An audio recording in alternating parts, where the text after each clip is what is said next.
இந்திய கம்யூனிஸ்ட் கட்சியின் மாநில செயலாளர் முத்தரசன் விருதுநகரில் செய்தியாளர்களை சந்தித்து வருகிறார். அதன் நேரலையை பார்க்கலாம். கண்டுபிடிக்கிற எந்திரமும் கைப்பற்றப்பட்டது. மொத்தம் 12. அதில் 11 நோட்டு எண்றதுக்கு ஒரு எந்திரம் கள்ள நோட்டை கண்டறிவதற்கான எந்திரம் கண்டுபிடிக்கப்பட்டது. அதிகாரிகள் அதை கைப்பற்றியிருக்கிறார்கள். அவர் வீட்டில் அவருக்கு சொந்தமான ஆம்புலன்ஸ் வண்டியில் மத்திய அரசாங்கத்தினுடைய சிங்க சின்னம் பொறிக்கப்பட்டிருக்கிறது. தேசிய சுகாதார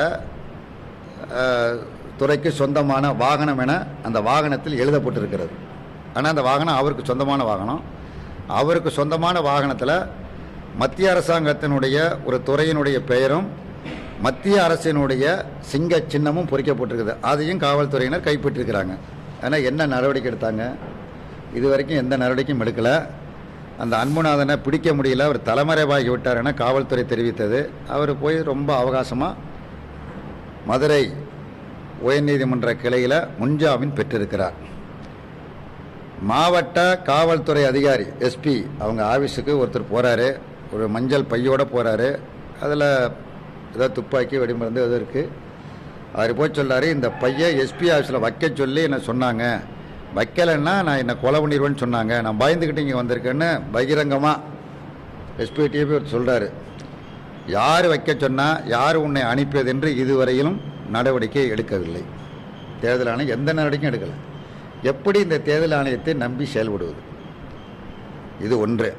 அடுத்ததாக திண்டுக்கல் மாவட்டம் ஒட்டம் சத்திரம் தொகுதியில் கடந்த 6ஆம் தேதி இரவு 8:30 மணி அளவில் திராவிட முன்னேற்ற கழகத்தினுடைய வேட்பாளர் அர சக்கரபாணி, தற்போது சட்டமன்ற உறுப்பினர், தொடர்ந்து அந்த தொகுதியினுடைய சட்டமன்ற உறுப்பினராக இருக்கிறார். அவரும் அவரோடு சேர்ந்து ஊராட்சி மன்ற தலைவர் முத்துப்பாண்டி உட்பட 15 பேர் வாக்காளர்களுக்கு பணம் கொடுத்ததை, காரில் இருந்து கொண்டு பணம் கொடுத்ததை அங்கு இருந்த விடுதலை சிறுத்தைகளும் கம்யூனிஸ்ட் கட்சியைச் சேர்ந்தவர்களும் கையங்களவுமாக பிடித்து விட்டார்கள். டிஎஸ்பி அதிகாரிலாம் வந்தாங்க. அதுக்குள்ள எம்எல்ஏ நெளிவு போயிட்டார். காரை மட்டும் பறிமுதல் பண்ணியிருக்கிறாங்க. பறிமுதல் பண்ணி போலீஸ் கொண்டு போயிருக்கிறாங்க. இந்திய கம்யூனிஸ்ட் கட்சியின் மாநில செயலாளர் முத்தரசன் விருதுநகரில் செய்தியாளர்களை சந்தித்து வருகிறார். அதன் நேரலையை பார்த்தோம். அப்போது பேசிய அவர் தேர்தல் ஆணையத்தின் மீது நம்பிக்கை இல்லை என்று தெரிவித்திருக்கிறார். அது மட்டுமில்லாமல் திமுக அதிமுக மீது பல்வேறு குற்றச்சாட்டுகளையும் அவர் முன்வைத்திருக்கிறார்.